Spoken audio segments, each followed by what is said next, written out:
تو صرف ترجمے سے کبھی قرآن کو مت پڑھیے گا، آپ ہدایت کی طرف نہیں آئیں گی بلکہ گمراہی کی طرف چلی جائیں گی۔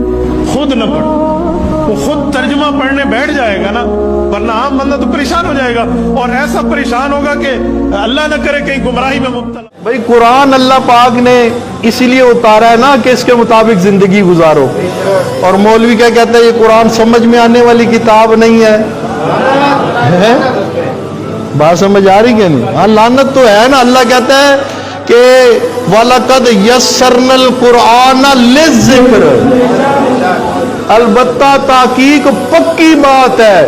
اللہ کہتا ہے مجھے رب ہونے کی قسم ہے، میں نے قرآن کو بڑا آسان بنا دیا ہے۔ اللہ کیا فرماتے ہیں؟ میں نے قرآن کو کیا بنایا؟ آسان۔ مولوی کہتا ہے قرآن مشکل ہے، سمجھ میں آنے والی کتاب نہیں۔ پھر یہودیوں کے ایجنٹ کہتے ہیں نہیں یار درس قرآن میں مت بیٹھا کرو، قرآن سننے سے اختلاف پیدا ہوتا ہے۔ وہ اختلاف تو پیدا ہوتا ہے مگر اختلاف کرنے والا ابو جہل ہوتا ہے، اختلاف کرنے والا ابو لہب ہوتا ہے، عتبہ شیبہ ہوتے ہیں۔ مسلمان قرآن سے اختلاف نہیں کر سکتا۔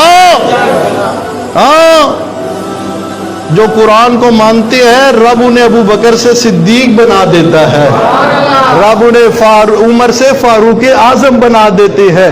اختلاف قرآن سن کے جو کرے وہ ابو جہل ہوتا ہے، مسلمان